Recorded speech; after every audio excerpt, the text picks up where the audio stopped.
Coming to you live from Screecher's Reach, it is the Hand Plus podcast, where each week I, Joe Fricky, and my co-host Tristan Mayer break down this week in streaming, kind of letting you know, hey, what happened in streaming, what's the news in streaming, what should I be watching, what do I need to skip. With everyone working from home these days, we're kind of your water cooler to let you know, give you some recommendations on what to watch and what is kind of crap. Tristan, I'm gonna ask you the same question I ask you every week. How was your week in streaming? I had an alright week in streaming. I didn't watch as much as I would have liked to, but what I watched, I really did like, and I feel like there's a lot of news going on. It seems like we're in a time of change for streaming, whether it's the writer's strike or a bunch of different merging stories we're going to talk about this episode. So it's whether or not I watched a lot this week, it was very exciting time for streaming because it's like a big changing moment. We're going to really see a new identity of what these streamers are like, even by the end of the year. So I'm having a good time with it for sure, and I watched some great stuff. All right, yeah, let's kick this off with some news. Start off with some Amazon Prime news. Ben Affleck's next movie, Air, is coming out this Friday. So, a lot of talk about this movie. If you don't know what it is, it really focuses on Nike launching the Jordan shoe, which is probably the most infamous shoe of all time. Created this whole line of shoe, and it really kicked off this trend. Before that, there weren't like shoes based around players, and now it seems like every top NBA player has their own shoe line with various companies. It's getting a lot of buzz, a lot of praise, people talking about it come Oscar season next year. It'll probably be nominated for a few awards, potentially Viola Davis, Best Supporting Actress. Tristan, have you seen much about this movie? What are your thoughts about Air, and have you been able to watch it early? Because I know sometimes you'll catch an early screening someplace. Yeah, I didn't make it. I didn't end up watching this one early. I had tickets to see it on Friday, and I said, "Oh, it's going to be on Prime on Friday, so I might as well just stay home and watch it." Yeah. so I'll be watching that on Friday for sure. I'm looking forward to it though. It's been getting crazy great reviews, especially for the performances, and I'm feeling like this is going to be a great Ben Affleck kind of cultural reset. He's had a bit of a rough time in his career, a rough time in his personal life for the last few years, and I feel like everybody's kind of on his side again here. So it's cool to see him getting a bunch of praise and a bunch of love for this movie as a director and also as an actor too, because I know he just plays a great supporting role in this. I can't wait to watch. But yeah, it seems like a stacked cast. Matt Damon, you have Viola Davis, like you mentioned. You have the guy from Arrested Development and Ozark. Uh, Jason Bateman, Jason Bateman is in it as well. Yeah, you have a great cast Chris in there. So I'm Tucker. looking. I can't wait to check it out. Yeah, and all these people are involved as producers too, so they had like a creative input and a lot of improvisation happened on set. So I'm curious to see all of that come together to be like a cool dad movie. Guys talking in boardrooms and yelling about sports and shoes and contracts and all of that stuff. Sounds like a blast. Yeah, and every like behind the scenes thing I've heard about this movie, like if you weren't a fan of Ben Affleck, or if you aren't a fan of Ben Affleck, maybe you just don't like him as a person. I definitely look up some behind the scenes stuff on this movie because there's just so much that he seems to have done where he feels basically like he doesn't really have an ego. He's like the best idea wins. I don't care if it's my idea, your idea, the janitor's idea. It doesn't really matter to him as long as the best idea wins. And how much of it was a collaborative effort, and how the guy that they bought the script from, they were like, we changed so much from the original script, and so many things were improv, but he was like, everything is really just kind of based around this core script idea. And he's like, I could just essentially put my name on it and say I wrote it, or I could say one of like the script doctors or somebody else wrote it, but he decided to, he basically said the same thing happened to him when he wrote or when him and Matt Damon wrote Good Will Hunting, that other people came on and wrote after them, but they were allowed to remain the credited screenwriters. So he did the same thing for the screenwriter, especially with everything going on with the WGA right now. I'm sure it's just all good press for him. Yeah, I think it's a great story because I'm sure you can relate to that. Like you said, the same thing happened to him, and that kind of was his breakthrough, right? That movie. So Yeah. if this movie's as great as it is, like that could be getting that writer an Oscar for this. If it's as good as people are saying it is, and especially the script. So Yeah. I'm looking forward to it. He told a great story, Ben Affleck, during an interview where they said, "Oh, when you're making a movie about Michael Jordan and signing the shoe, like, did you go to Jordan and ask him for permission? Like, what was the process like of going to Jordan and because you don't got his likeness is not in the movie. I don't think Jordan's like in the movie as a character, but He's he's he there's like shots of like the back of his head and stuff, but nothing where like I don't even think he has any lines, but like he's kind of like walks into scenes as they end or walks out of scenes as they start. yeah, I'm curious to see how they factor that in. And I think a great part of the story is he asked Jordan, "Look, can I make this movie about you?" And he said, "You can, but Viola Davis has to play my mom. That's the rules. You got to have Viola Davis as my mom. And Ben Affleck was like, well, it's a very minor role. She has like 3, 4 lines in the script, but I guess we'll put Viola Davis. I had to call Viola Davis and be like, look, I know it's a small role in the script, but we'll build it up for you. I promise. We'll give you some room to improvise. And then Viola Davis said yes because he said, look, and of course Michael Jordan requested you personally. So I feel like that's a bit of a nice Yeah. butter on the offer too. Michael Jordan personally wanted you to play his mother, so can you please come play her? Yeah. Yeah, I wonder if it because of how much it is because all of the negotiations from Nike to Michael Jordan they said are through his mom. I wonder if it was timed to be a Mother's Day weekend release because of how much it is about his mom. Yeah, I think that'll be a great one to watch with the family too. You know, Yeah, dads and moms, and everyone can gather together and find something. Whether you lived through it in that time, you know, like our parents' generations were, they were there for this, you know, so they know the events. But even as an outsider, like I know Michael Jordan's run, and I know how big that was, especially for my own city that I live in. So I'm gonna definitely be checking this one out. yeah, perfect release right in the middle of NBA playoffs, Mother's Day weekend. I don't know if there's a better time to release this movie, but Yeah, I'm definitely excited for it. yeah, me too. You ready to hop over to HBO Max? I'm ready. What do we got, Joe? HBO Max, not a lot of news going on over there. It's really just content that we watched. Tristan, you watched the new DC animated movie Legion of Superheroes. Was that good? Should I watch that? It was all right. This movie follows Supergirl, and it begins with her origin story on Krypton. And if you know Supergirl's origin, she's much older than Clark Kent by the time Krypton gets destroyed. She's kind of like a teenager at this point, going through early puberty with her mother, and then of course her mother dies. All of her people are killed, and now she is in contemporary Earth trying to adjust, and she's struggling. You know, she's going to the mall trying to shop like a teenage girl would do, and she's like, "Mall computer, bring up the map," and she's confused of like, why isn't the mall computer bringing up the map? And she doesn't know how to adjust to like modern day Earth technology compared to Krypton. So Kal-El Superman comes to her and says, "Look, you're struggling to adjust here. You're kind of like causing more problems than you're solving. How would you feel about going to the 22nd, 23rd century and teaming up with the Legion of Superheroes?" And he takes us to the future and he says, "Look, 1,000 years from now, there's going to be this new League of Heroes who are all inspired by us, and they're going to be kind of like the Justice League of the future, essentially." And Supergirl goes and stays with this team to kind of learn her own independence and kind of find her identity among these people. So it almost feels like X-Men First Class in a way where you're kind of watching these young budding superheroes kind of learn to be a team and learn to discover their own powers and their own identities. And there's some nice twists along the way. And the villain reveal of who the ultimate villain of this movie is and what they look like was a little disturbing, honestly. Like I was shocked that they looked as brutal as they did, but I recommend this one, and I know that a few years ago the DC animated world kind of rebooted. They did like an apocalypse war type of thing, and then reset the whole universe. And this was my first movie watching of that new universe, so I decided I liked this enough that I went and I did a whole binge of the whole universe they have going so far. There's not too many. There's Superman, Man of Tomorrow. There was Justice Society, World War II, following kind of like an alternate past where the Justice Society forms in World War II, and the Flash kind of goes and joins them uh, through the time travel logic of the Flash. And then you also have part one and two of Long Halloween, a Batman adaptation of Long Halloween, and you have Green Lantern, Beware My Power, and then you have Legion of Superheroes. So you just have a couple of movies leading up to where we're at right now, and they're going to be building it up to a Justice League War world where the whole team of Justice League. And at this point, there's not really a Justice League. They're just kind of like a few different heroes in different places. And it seems like this Justice League War World is going to be kind of like their uniting of the heroes situation. So I'm having a good time with this, and I was really impressed by this movie. I think the fact that it takes place like mostly separate from the rest of the universe makes it a good jumping on point because as long as you like know Supergirl, you're fine. You're not gonna have to cross over with any other plot lines or characters. And even if you don't know Supergirl, they do enough to give you the basic beats of who the character is so that you can enjoy it. I don't think it was like one of the best DC animated movies ever. You know, it was a bit predictable.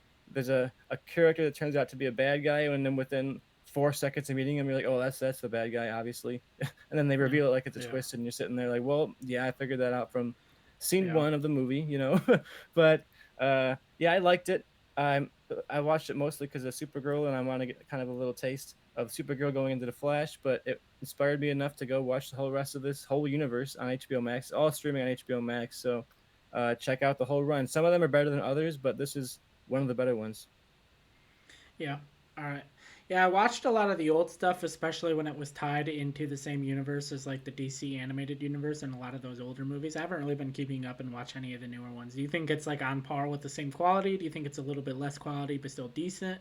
Where do you rank the quality compared to kind of those mid 2000s DC animated movies? Yeah, from what I've watched of the mid 2000s ones compared to this, I think the mid 2000s ones are a bit better. They're more put together. You do get the sense of that as more of like a through line story that they're building towards something, and this feels a bit more like separate stories about separate characters and then kind of building towards something. It feels like a phase one of the MCU more so than like a phase three of the MCU if I'm going to compare it to the other guys. But I also think the biggest change here is that some of these do feel a bit more kid oriented. There is some more violence and action and stuff like that, but it definitely feels like they're going for a younger audience. Like this Legion of Superheroes felt like it was going very much for like a teenage audience, whereas I felt like some of the New 52 inspired ones from the early 2000s went a bit more on like the older teen side. So I think Mm-hmm. that's a bit of a conflict. But yeah, I'm having fun with this universe so far, and I'm definitely in to watch where they go with War World and see all the characters kind of finally come together as we know them now. All right, yeah. Definitely be interested in watching that one. And let's kick it over to Hulu. Not a lot of news in Hulu, mainly just that PBS is being added to the live channel. So if you have Hulu Live, pretty soon, if not already, you'll be getting PBS along with your other live channels. So, if you're above the age of 50, you're probably super hyped about that news. It's like getting all the shows you love for free. So you get to watch This Old House, Bob Vila Home Again, uh, whatever kind of other old people channels you love, or other old people shows you love, you'll get to watch that. So not only will you get to watch all your favorite episodes of NCIS Los Angeles, NCIS New Orleans, you will also get to watch, your favorite public access shows. I'm happy to see it. It's good to have public access TV be out there. I Call the Midwife is on the PBS. I like that show. It's been on for like 8, 9 seasons probably at this Mm-hmm. point, but pretty good show out there. I also like Poldark. I think that was on PBS. So Yeah. they have a couple of shows in there that I like. Yeah. So not all for the boomers. I'm in there once in a while watching the boomer TV. Hey, what's the auction show that's on there? Not auction show. Where people bring their old junk and appraisers say how much it is, or like Oh, it's like the Pawn Stars type of no, show, not or Pawn like Stars, but it's like it's classy. It's oh a road show. The road okay. show. Antiques Roadshow. There we go. I love Antiques Roadshow. I know it doesn't sound like it because it took me forever to think of the title, but Antiques Roadshow, classic television. I love when they bring some piece of junk you're looking at it going, I wouldn't pay $10, and the person's like, well, actually, this is worth $1.4 million, and the person has a heart attack on television. Great TV. Great television. And so, not a lot for Hulu this week, so we're gonna kick it over to Apple TV. There is And a pretty big Hulu news story, but I think we'll get to that yeah, later in the there episode. is more Hulu / Disney Plus, but we're gonna save that towards the end with our Disney Plus discussion. And we do have some Apple TV Plus, and that is the Michael J. Fox documentary. Still is releasing Friday. So anyone for having Apple TV, it took me. I read it at first because Tristan's the one that added this to the documentary. I thought there was like trouble with the documentary. Maybe it was tied to the Writers Guild, and because it just said Michael J. Fox documentary still coming Friday, I was like, okay, I guess. But then I looked it up and I'm like, oh, the documentary is called Still. That makes sense. But yeah, so I'm a Michael J. Fox fan. Obviously, I feel like anyone in our age group and a little bit older grew up with Back to the Future, and it was just a classic movie that always existed. His episode of Curb Your Enthusiasm is without a doubt my favorite episode. So definitely going to be checking that out. Yeah, I'm looking forward to this. I'm sure there's going to be an element of tragedy to it, right? Because he's very, very sick, and at this point, he's kind of like along the line. I know this has been shown in theaters a handful of times. They had like a limited run to a few different art theaters, and I've heard really good things about it. I've heard it's moving and it's insightful, and you get a look into not just his acting career, but even like his personal day-to-day kind of life and what it's like to live with that disease all the time, and to have to like adjust everything in your whole life to this one disease that's changing everything. And I'm really looking forward to every element of that. I'm gonna look forward to seeing I look at his career, look at his working life, but I also am looking forward to his personal life and to see the balance of that. Because yeah, I look at Michael J. Fox a lot, and Back to the Future is one of my all-time favorite movies, and his performance is a big reason why. So I'm really looking forward to checking this one out. And I feel like it's honestly gotten a little bit of buzz for a documentary feature Oscar this year. So if you're getting your Oscar bets in early, we got Air and also we got Still that I think are both going to be ones for the Oscar ballots. So place your Mm. bets now. Yep. All right, covers Apple TV. And now we move over to Netflix. First thing, obviously, Writers Guild related. Stranger Things is getting delayed. These kids are going to be in a nursing home fighting against the Upside Down by the time of the final season.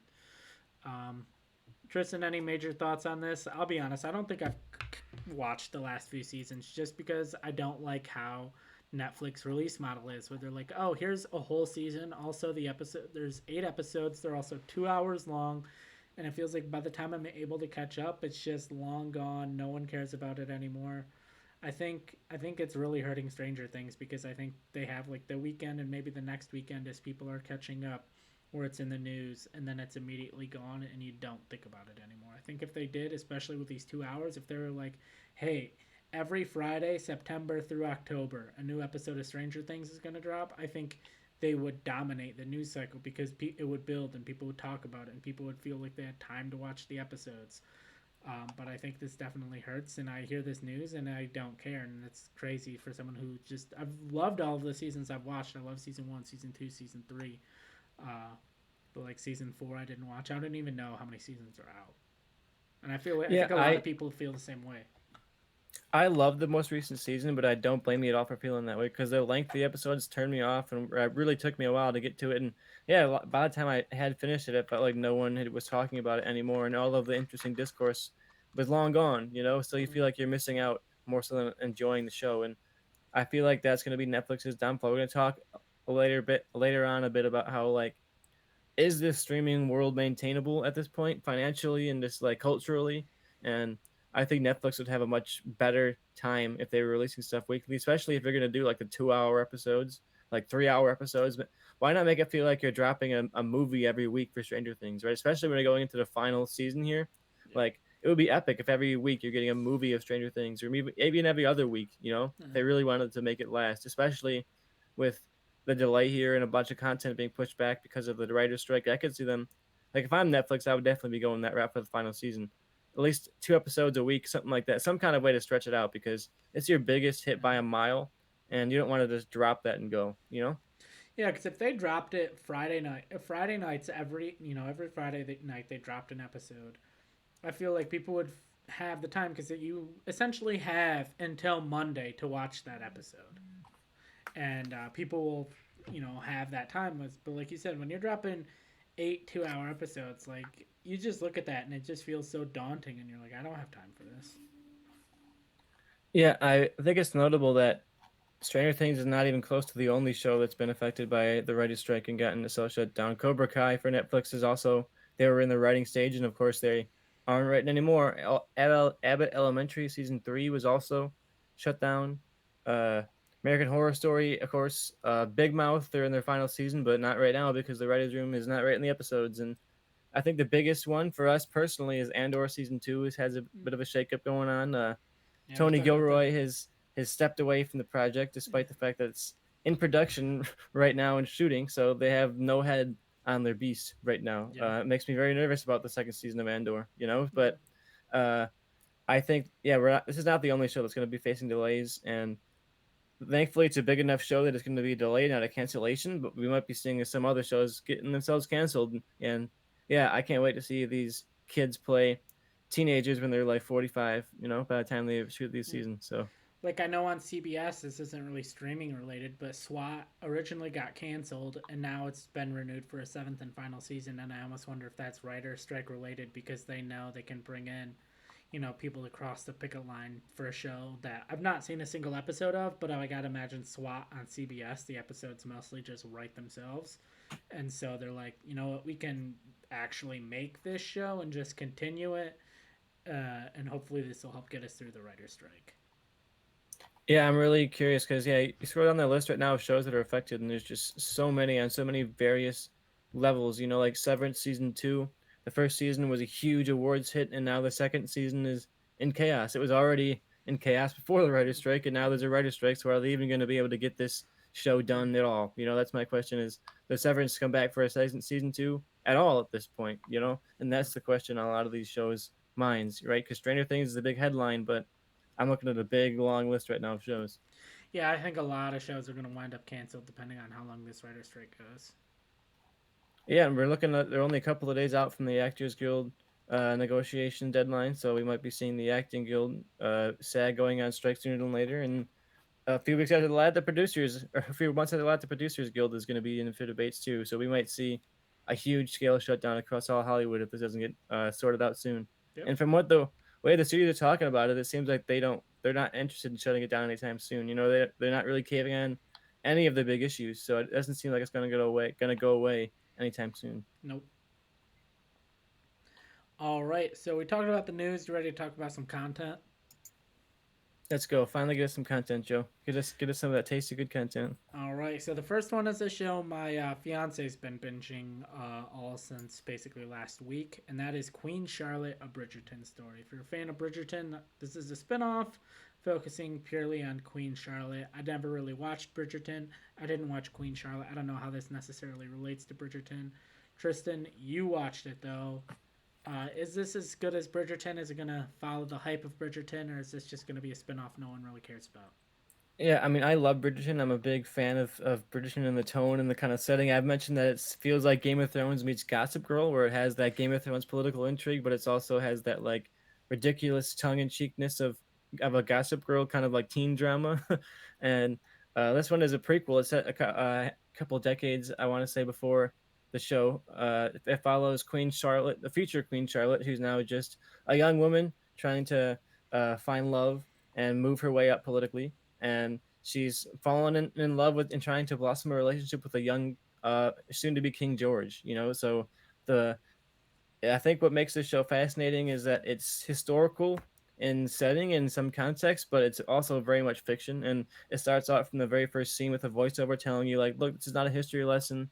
This is fiction told through fact, essentially. And, we're going to have some moments of truth, but there's really just going to be a fictional story set within the historical world. And I really enjoyed this. I think it's a much tighter story than Bridgerton honestly is, because I like Bridgerton, but I feel like this is a bit more focused in the fact that it's only on essentially following one character's growth from young woman to political leader. I think that helps a lot, and I think especially the fact that it's all directed by one guy, Tom Verica, who was kind of like a house director for Shonda Rhimes' company. He's done a handful of episodes of a bunch of different shows, and now he gets a chance to essentially do a whole miniseries to himself. And Shonda Rhimes also gets sole writing credit on almost every episode. There's one episode that was written by somebody else, and then there's one that she has a co-credit with.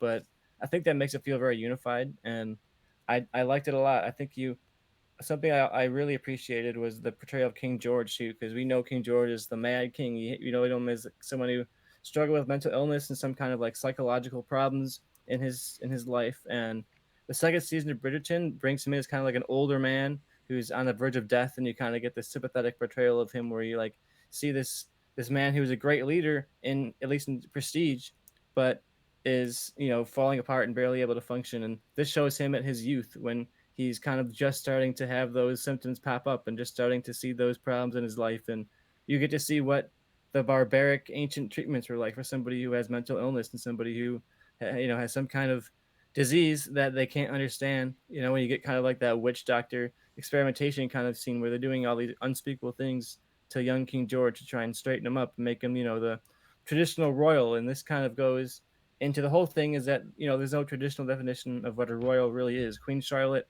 on the face of it, doesn't seem like someone that you would praise as a historically big, important person. But this movie kind of like shows her as someone who really influenced history, really influenced King George, and really shaped this era of England.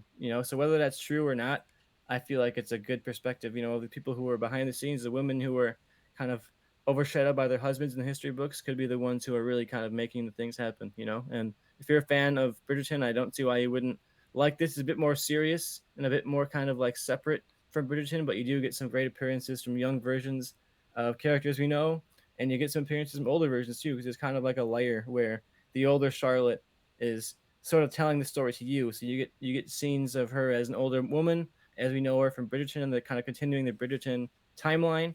and then you kind of flash back for the majority of the time to her youth. So you get little moments where characters you don't expect to see might show up, and you might forward a plot line or two from Bridgerton. So you're gonna get a bit of a Book of Boba Fett thing going on here. So maybe you got to watch this more than you think you do if you're looking forward to Bridgerton season 3. That's all I'm gonna say. Hmm. Yeah, so basically, what I've gathered, it's the House of the Dragon to Bridgerton's Game of Thrones.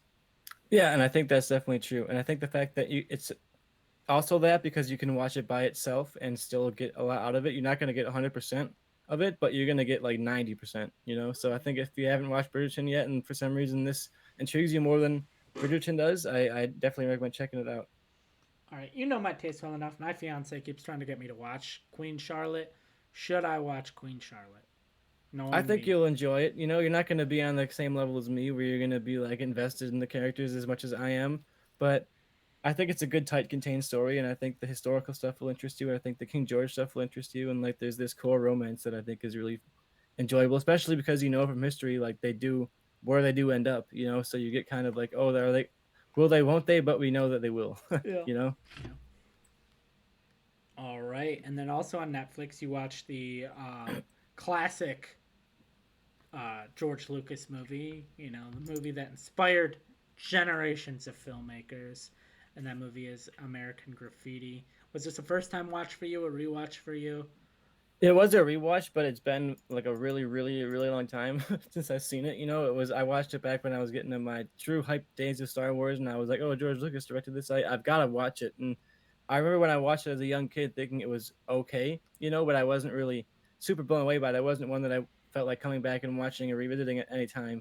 But Netflix dropped it just within the last couple of days on Netflix. So I decided, what, I want to throw American Graffiti back on. You got a great cast. You got Ron Howard and Richard Dreyfuss, and pretty stacked lineup of people. Richard And of course, Dreyfuss George. big in the news today, or big in the Yeah, he news this also has week. some nice headlines going on this week. But yeah, I like this a lot. I think George Lucas does actually like a great job of just capturing this time and this place and the little details of it and the kind of feeling of it. And that he experienced this. Like this is essentially like based a lot on his youth and his time as a young kind of jockey racer in the deserts of California. And I feel like you can see the personal touch in here in a way that I feel like everything after probably Star Wars is lost in George Lucas's filmography, where he just kind of is. I love his movies, but you don't get the personal, small scale kind of touch of this, where you feel like he's portraying stuff that he's lived, that or even the life he wished he lived. I feel like there's a lot of nostalgia and a glow of nostalgia to this movie, and I'm really happy with it. I think it's a great, like, youthful coming of age. If you're a fan of like Dazed and Confused and those kind of movies, I definitely think you'll get a blast out of this one. And I was just really impressed by how well he captured the time and the place of these people in this one little moment of their lives. When you first graduate high school and you feel like you have all the future ahead of you, but also you'll feel like your prime of your life might be over. You're like, oh my god, how am I going to live now that I'm not in high school? And I feel like it captures that youthful time where you're looking to figure out what your future is going to be, and it also captures that nostalgic glow of like the 60s in California and the neon and all the cars and those kind of things. Yeah. All right, so check it out, watch it, enjoy it. That's what I'm getting. Yeah, I mean, I don't know how to American Graffiti is an all-time classic, but I feel like people don't necessarily go back and watch it. Yeah. They know George Lucas is the Star Wars guy. They might not have seen this one. Mm. And I feel like if you aren't a Star Wars fan, you might love this because it's not a Star Wars. It's not Star Wars at all. It feels much more personal and small scale than you might be expecting. Yeah. Okay. And then I believe that wraps us up with Netflix and moves us over to Paramount Plus. So we had some highs and we had some lows this week, and Paramount Plus definitely hitting some lows. Their stock dropped 28% after earnings, as major analysts have called for the complete shutdown of Paramount Plus and to no longer have a direct-to-consumer service. Basically saying the streaming marketplace is too crowded and Paramount Plus may not be profitable until 2027. And that leads us to the question, is this streaming bubble bursting? For me, I think when you had Hulu and Netflix and they were kind of the only two players in town, they're pretty much what everyone had. But now when you have Hulu, Netflix, HBO Max, Amazon Prime, Paramount Plus, Disney Plus, ESPN Plus, Freevee, uh, you know, and 500 other million streaming services, it gets diluted. And sure, some people have multiple, but no one has every one unless they're a billionaire. Mm-hmm. Um, and people will jump around and bop around. And essentially, I feel like the average family, and my guess would it probably has three, would be that they're actively paying for. They may have four, five, six, but they're borrowing passwords and sharing passwords. But for the most part, I would say the average family is probably paying for two to three streaming services. And I just don't think, especially when you're Paramount Plus, like, sure, they have the Yellowstone spinoffs, and but other than that, what is Paramount Plus offering you that makes you like, I need to be a Paramount Plus subscriber? I really just don't know what there is that if you're looking to cut your budget at all and you see Paramount Plus and you go on Paramount Plus to see what you watch on there, I gotta imagine people just don't see the need for it, and it makes sense, like, for them not to be a streaming service.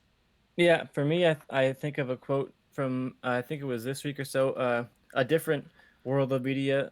Xbox is also going through some hard times right now, and Phil Spencer, the president of Xbox, had an interview and he said something along the lines of, "It's hard to feel motivated and spend money when you're competing for last place," you know. And I feel like Paramount kind of feels that right now, where they're not Netflix. They're never going to be a Netflix level. They're never even going to be an Amazon Prime level. They're not going to be an HBO level, and it feels like they're spending tons and tons of money to compete for like sixth, seventh, eighth place on the ranking of the streamers. So I feel like they may realize that there's more money in selling your properties to other platforms than there is in actually having a Yeah, platform, right? Like imagine how much HBO would pay to be the exclusive streamer of Top Gun Maverick, you know? yeah, I feel like that is a money bucket waiting to be, punctured. So yeah, I think Paramount's going to realize, yeah, we might make a lot more money on just scrapping this yeah, platform and selling our biggest movies and TV shows to other platforms. Twin Peaks that we just talked about to our friend of the show, Johnny, about looking for Twin Peaks, couldn't figure out where it was at. yeah, He's like, man, I guess it's not streaming. And we were like, no, it's on Paramount Plus. And I feel like that's the problem is people yeah, don't even think of Paramount Plus as a streamer. They're like, oh, wait, I forgot to even yeah, check that one. So yeah, unless you can yeah, mark out a little niche for yourself and like an identity, like something like Shutter, can survive because it has a niche fandom that will pay for it. I don't think Paramount has like yeah. a following in that way. Yeah, the only thing I guess they really have that people care about is Star Trek, but I feel like Amazon Prime is slowly moving towards like the older crowd, because if you look a lot of their things like Terminal List, the Jack Reacher show, a lot of it is, I think, like a slightly higher brow version of like the NCIS's of the world, that I almost think they'd be better off just selling a lot of their properties, or like licensing a lot of their properties to Amazon Prime and moving that stuff over to Prime, and allowing Prime to make those shows, especially like something like a Star Trek show. To me, would fit perfect with Amazon Prime's lineup of shows. A Mission Impossible show, I feel like, would fit perfect in Amazon Prime's lineup of shows. Like, I feel like that's just the better move for them moving forward, because I really don't know anyone who has, like we've been on the show. Has there ever been really a time where you and I have like, oh, you need to get Paramount Plus because you need to watch this show? Never. Never. They have things that pop up that I like. RuPaul's Drag Race is starting up in Paramount Plus like next week. That'll be something I watch. But it's not like a you gotta watch this right now. We gotta talk about it on the show. It's like you sit down and you watch it because you're already into the thing, but you're not watching it because it's like a water cooler show. I always go back to HBO and how HBO Max has that Sunday night drop where it's like no matter what show it is, you feel like you're getting a statement of quality on it. I would turn in to watch something on HBO just because it's on HBO and it's probably going to be worth watching. And if it's not, then whatever, I'll give it a couple episodes. But I don't feel that for Paramount Plus. I'm not sitting there whatever Paramount Plus drops, I'm gonna watch because it might be good. I'm barely paying attention to what Paramount Plus drops, and stuff like Yellowstone is getting great ratings, but you can also see Yellowstone had some pretty negative headlines this week too, and their big cash cow might not be have a lot of milk left in it without Kevin Costner around. So who knows? And even Yellowstone, like, is a show I haven't ever watched, but I feel like I'm not hearing the level of talk about it, especially all of the spin-off shows on Paramount Plus, like 1923. Like, there's a show with Harrison Ford and Helen Mirren out there that's a spin-off of one of the biggest shows, at least popularity-wise, in recent years, and I've not heard a single person talk about it. Yeah, I think it's definitely a big problem too. Because we got to remember that the internet is not the whole world, and like a lot of Yeah, middle America doesn't care about Twitter, doesn't care about going online and talking about the shows they like. And when you look at stuff like Yellowstone, the ratings are huge. It's like one of the best performing shows on all of streaming, yet no one talks about it. And I feel like this is honestly a yeah, sign that like the social marketplace is what determines success, even more than just ratings right now. yeah. Yeah, I agree. And there's other streaming services merging, like HBO Max and Discovery Plus merged. And I feel like we can kind of lead this into our Disney Plus conversation. Um, because I don't have much more to say about Paramount Plus. It's kind of a continuation of the same conversation. But Bob Iger, CEO of Disney, said in the earnings call today, basically hinting that, well, not so much hinting, but essentially saying that if you have both Hulu and Disney Plus, you will be able to watch both on the same app as kind of their end goal for the end of this year. And like, so you'd still be paying for both, but on the same app, you'd be able to access both pieces of content. And also, in 2024, essentially, I guess how the deal is with Disney Plus or with Disney and Comcast both owning parts of Hulu. I think they're really the only two owners left. Disney's basically bought up everyone else besides Comcast. Comcast owns, I believe, like around 25% or 30%, somewhere around there, of Hulu. Um, but in 2024, Disney can either go to Comcast and say, we are buying you out and there's really nothing you can do about it. Or Comcast can go to Disney Plus and say, we want you to buy all of our shares and there's really nothing you can do about it. I guess is how that deal is set up. So my guess and my theory is in 2024, Disney is going to buy all of Hulu and just absorb Hulu into Disney. I think the first stage of it will be, oh, through this app you can watch both Disney Plus and Hulu, and I think by the end of 2024 there will be no more Hulu, and then probably all of the Hulu originals will just be another section on Disney Plus where they have like Star Wars, Marvel, Nat Geo. I think Hulu will just be an option, and then to get all of the Hulu originals, and then I think Disney Plus will just have more live content, and like, or maybe through Hulu, when you click on Hulu, it'll take you to the live content, like where you can Yeah, watch Hulu live, basically. yeah. I think my biggest question right now, honestly, is about the live content. Like Hulu has Hulu TV. I'm not sure how successful that is for them, but I'm wondering what the future is because I don't necessarily see Disney getting into like live TV in that way, and Mm, I don't know what to expect from it. But yeah, I definitely agree with you that I think next year Disney will be buying out Hulu, and Comcast has that big share, and they've been wanting to sell it, but nobody wants to buy it. So it feels like Hulu is kind of on its dying days, and everybody knows it, So no one wants to yeah, jump into the Hulu pool with Disney because they know Disney's trying to get rid of it. Is my yeah, reading of the situation. So I yeah, think this merging is a sign of the future. They're merging it now, and they're saying, "Oh, we're going to keep ESPN Plus and Hulu and also Disney Plus all separate. We promise." But I wouldn't be surprised if next year, the year after, it's one big conglomerated thing. yeah. I mean, I could see it if if they have a baseline of like Hulu or Disney Plus is $12.99 a month, and for five, and basically ESPN Plus you can access it separately, but for another $5.99 a month, or maybe, okay, let's just say this: Disney Plus is $12.99 a month, which it will be probably by 2024. You can get ESPN Plus as a standalone thing for $5.99, or for $4.99 you can get it through Disney Plus and have it basically pop up on your Disney Plus as another option to click. And then same with Hulu for another. You can get Hulu as a standalone thing and not have Disney Plus, but you can get Hulu through Disney Plus for a slightly cheaper rate, similar to how you can kind of get Paramount Plus through Amazon Prime, or you can get HBO Max through Amazon Prime. I feel like it'll probably work the same way, is my guess. Yeah, that's how I would be predicting too. I think that's probably the best option financially. I think they've been having great success with the channels on Amazon Prime and on Hulu. So I think that would be what I would be doing if I was Disney. You still keep Hulu and ESPN around as these separate entities, but with like their own identity and their own brand and stuff like that. But then you can also have them all be under like the same umbrella. Yeah. Yeah, Because if I that's have Disney Plus and I'm like, oh, I can get Hulu for like $5 more a month, I might as well just get it, you know. But if yeah, when you're saying, oh, you're gonna get $20 a month for Hulu or whatever, I'm not paying that, you know. yeah, yeah, yeah. And basically do like, oh, for $25 you can get all three, Hmm. and for $30 you can get Hulu Live or something like that too, and not just the Hulu content. Um, because I mean, it really doesn't cost them anything, you know. Is I mean, I guess more bandwidth, but other than that, it's it is what it is. Hmm. Um, that's what happens. I think slowly some of these corporations and some of these streaming services are going to merge. Like maybe Paramount Plus doesn't sell off their stuff, but maybe Paramount Plus goes to Apple TV and says like, "Hey, us together, as far as viewership and subscribers, are like fifth and sixth place.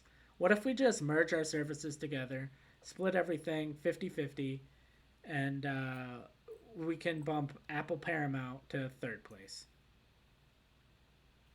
Yeah, I think we're definitely going to be seeing that. You know, I comparing once again to the video game industry, but the video game industry is seeing tons of acquisitions right now, tons of indie studios being bought up by the big two or three to kind of bolster their roster. You know, so I could see it being like Netflix buys somebody, Apple buys somebody, Amazon buys somebody, and then we're back to the point where we have three, four platforms and every, but you know, it's just like a more stacked platforms. You know.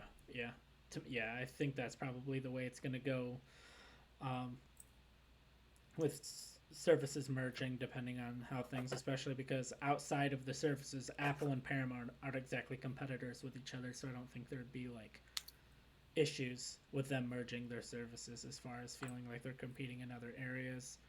Um, but Disney Plus also had some positives this week. They had a big drop on May 4th, almost a week ago.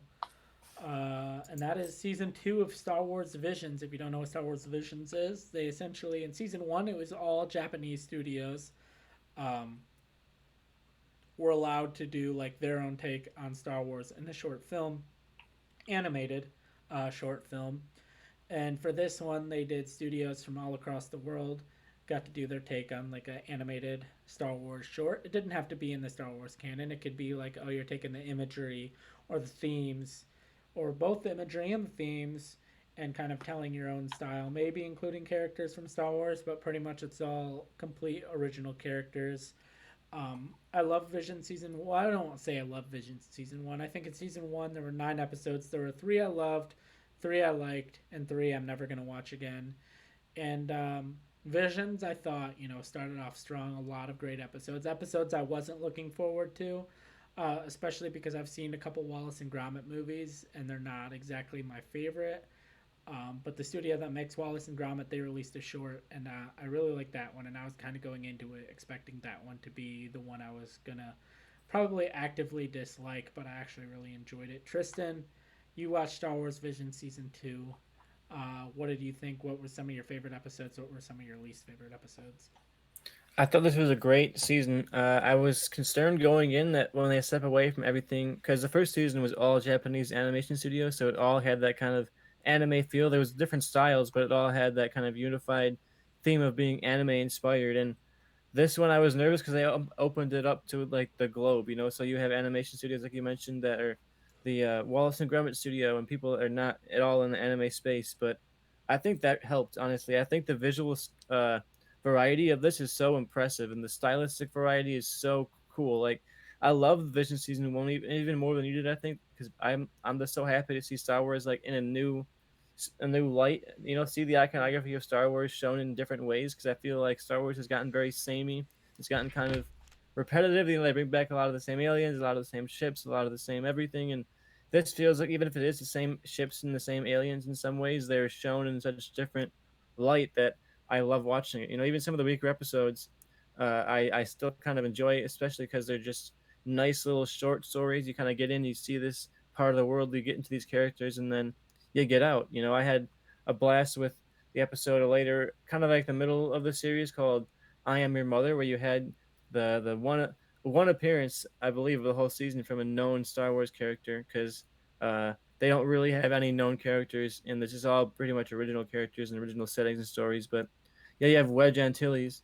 He's kind of formed a flight academy just after the defeat of the Empire, and you kind of get this look at a young woman who's struggling, with the relationship with her mother. And I feel like in the middle of the Star Wars universe, you can actually get this personal story, and it is told through the Star Wars lens. Like there's Siths and there's Jedi and there's X wings and or not, flying around, and but it still feels like this personal story for this one woman. And I liked that one quite a lot. I also liked In the Stars. That was a pretty moving episode about two young people who are now during the reign of the Empire, kind of like after the fall of the Republic, and their whole planet, all the people have been wiped out, and they're kind of like the last remnants of their species and their people. And I feel like that is a great reflection of Star Wars. You look at something like Leia, see parallels of Leia and how her entire planet was blown up, and she was the only remaining person. And what does that do to someone? I really like that this is able to get into actual themes and actual kind of like darker questions and just, oh, isn't it cool when the Jedi's go boom boom and fight with the lightsabers?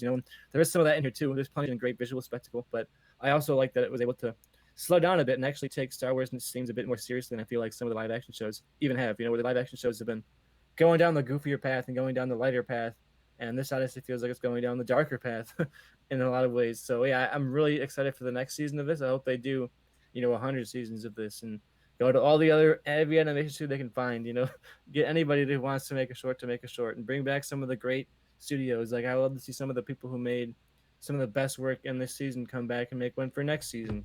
I can't wait to see what they do next year. What do they pick for the studios? Is there another like a different change of theme? Is it going to be all studios from this country or that country? I could see them doing anything. So I can't wait to see what they do next. But yeah, I love this. And if you're tired of Star Wars, you're kind of sick of the same beats over and over and over again, I think this is a great refresher. And just like last year, I watched this and I feel reinvigorated for Star Wars. Like I'm just hyped for whatever Star Wars is going to do next. Like I'm really back into the world again, and it's all because of the show.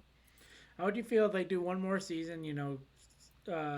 Animation studios around the globe, and then season four they announce is the sequel season, where season four is all going to be sequels to episodes, random, episodes that they feel like they want to see the story continued in, like seasons 1 through 3. Yeah, I think that would be a lot of fun. I think part of the appeal of this is that you just kind of jump around. You're not necessarily needing to watch anything else. But I think there are a couple of episodes this season and last season that I would like to see picked back up again. Yeah, yeah, that's kind of where I am. I don't need all of them, not all of them, and it's not even quality. It's just like, okay, the stories they started, they finished, and they ended it. But other stories where I'm like, oh man, I really want to see what happens next. So I think it'd be really cool if some of the episodes got sequels. Um, but yeah, I Like think I just also noticed that Dennis Lawson actually voices his yeah, own character. Comes yes, back to reprise Wedge Antilles. Uh, but yeah, back from Rise of Skywalker, hitting the highs. yeah. He was like, oh, I want to do something else in Star Wars. Like I remember he was fighting like, and Episode 7 came out, and he was basically like, oh, I'm not coming back. I don't want to come back. Like this is dumb. I've done Star Wars. It's over. That part of my life is over. And then he saw basically how popular it was getting and how much money they were, and he's like, yeah, I'll come for a cameo in episode 9, and now he's coming back and voicing Wedge Antilles in a random um, episode of Star Wars Visions. So we see how much that his tune has changed. Yeah, I'm cool to see him back. You know what? I'm glad that they do throw him like a character here and there, but it's not really about characters coming back, right? Yeah, So it's just like here's the one character that's back, and I don't yeah, believe any other character returns from what I noticed of what I watched. There might be some random character in mm-hmm. the background that I didn't notice, is some other thing Yeah, for some other thing or whatever. But yeah, I didn't notice any other connections. yeah. All right. Anything else you want to talk about content this week? Or are you ready to move on to our next conversation? Yeah, I'm ready to move on. We got another conversation here, and yeah, we watched a lot this week, but Vision is probably my favorite watch. Yeah. You want to just well? Did you want to talk about the Tony Gilroy situation? We talked about it a little bit earlier, but yeah, I'm a little nervous about this. I won't lie. The first season was so well written and so well put together, and you think of some of those great episodes like the Andy Circus arc in the prison, and a lot of that works because of the writing. And even though the scripts are done, we know there's a lot of rewrites, a lot of changes happen as the seasons are going along, and he's not going to be involved in that. So I wonder what this looks like. There's Mm-hmm. been plenty of shows last time where they continue production despite not having their writers, and then the shows were terrible, and they never like saved Mm. reputation. Look at Heroes. I have my name already still as a hero season 2 because that first season was so acclaimed and so successful, and then the second season was terrible, and the show never really came back from that. So I really don't want the one big critical hit of Disney Star Wars to to all of a sudden suck. It felt like this was a show people were who were hating on Star Wars, people who were like, oh, the super cinephiles who were like, oh, Star Wars is the destruction of society and all of those things. Watch this, and they're like, you know what, that was really good, and Yeah. it would be really embarrassing and depressing to have that come back again and just be so bad and like flop and ruin that first season that was so great and so compelling. Yeah, I agree. So I hope whoever, because there's got to be someone who's like de facto showrunner right now. I hope it's someone who's basically been under Tony Gilroy this whole time, and it's just kind of like smooth sailing and keeping the ball rolling. And hopefully, season two is as good or better than season one. But yeah, definitely a reason to be nervous if you're an Andor fan. Yeah, not a positive sign, I would say. No, not the greatest of signs. At least something like Stranger Things is halting production, right? Like they know the Duffer Brothers are the creative voice, and they're not going to keep going without them. And I wish Disney would have made the same call here. Yeah. Especially when it's not like there's a set announced release date that you're trying to hit. We don't know when this is coming out. You can delay it and then resume production. It's fine. It'll be fine. Yeah, studios are getting desperate though. They're Disney did put out a call to all their showrunners saying you got to come back to work. You are showrunners. You don't have to write, but you got to do your duties as showrunner. And most of them are saying no. They're Yeah. saying I'm head writer. You call it showrunner to not have to say the word writer, but it's a showrunner is a different term for head writer. Yeah. So they want me to come back and be a head writer. I'm not going to do it. And I feel like that's a call from Tony Gilroy because he got called out quite a bit by people after Yeah. this show resumed production. People are calling him a scab and a rat and all of those frightful terms for someone who crosses his picket line and goes back to work despite the the Yeah. striking. So I'm glad he made the right call to step away. I think it would have been a bad look for the show and for him and for Disney if he would have stayed on there. Yeah. Yeah. I agree. All right. You ready to go to our next topic? What's our next topic, Joe? I don't even know where we're at right now. Our next topic is figuring out who our MVP of the week is. Oh no. Oh. You got any ideas, Joe? Um, I got one, and mainly because a lot of people were. There was probably the main thing talked about, I think, on the internet for what I saw as far as streaming goes. And my pick would just be Queen Charlotte, the character of Yeah, Queen Charlotte. I'm gonna go with the actress who played Queen Charlotte. Her name is Adina Amaterfio. I'll send you the spelling in the chat so you can put it on the post here. But I thought what gives her the win for me is that she captured the performance of the older version of Queen Charlotte, the kind of like spunky, sparky older woman, but she captured her with youthfulness too, and I feel like that's a hard balance to strike. I think of something like Solo, where Alden Ehrenreich had that pressure of you want to capture Harrison Ford, but you don't want to just do an impression of Harrison Mm. Ford, and I feel like this feels similarly to that performance in a way where she was able to make her own out of it, but also have those little moments and those little touches where you can tell it's a character. So I thought she was great. Yeah, I'll go. I'll go with that. And so our MVP for the week of May 10th, 2023, is the India actress. Amaterifio. Yeah, I all like right. the name, but I should have looked up how to pronounce that before I did it. All right, we're good. You were on the spot. You never remember that this is a section of the show, ever. I got to do it on the fly. I'm like, Uh, oh, MVP, I forgot about that every single week. Pretty much. All right, that basically wraps up our show. We'll be back next week to talk about streaming. I believe Muppets Mayhem dropped maybe today, maybe yesterday. One of Tristan and I will probably watch it because I was excited about it. I think I can get the fiance to watch it. Um, yeah, and so we will be talking about that. And Tristan, one final question for you. Oh no. Star Wars Visions Season 1 had Boba Fett. Star Wars Visions Season 2 had Wedge Antilles. What minor character would you like to see make an appearance in Star Wars Visions Season 3? Look, I feel like we've seen a lot of the bounty hunters from Empire Strikes Back show up, but I feel like one character from that lineup that we haven't really gotten a lot of time with is Bosk. You know, I gotta get a nice walking alligator guy. You know, I like my Star Wars aliens. You know, so give me a guy in a nice little practical reptile suit that can walk around. I mean, it's to be animated, but you know, he give me a reptile guy episode. That's my Star Wars reptile guy walking around shooting people. You know, I am there for that. All right. My thing is, we've seen a lot of the original trilogy. Well, not a lot. We saw Boba Fett and we saw Wedge Antilles, both mostly what people attach to the original trilogy. I understand Boba Fett was in the prequel trilogy, but my pick would be from the prequel trilogy and give me Dexter Jetster. Give me a whole episode set in his diner. He doesn't have to be the main character. He just pops in and out, and maybe it's like a before trilogy type feeling, or type feeling of this couple, and we're following their love story as they fall in love at this diner, and it's Dexter Jetster's diner from Star Wars Episode 2, Attack of the Clones.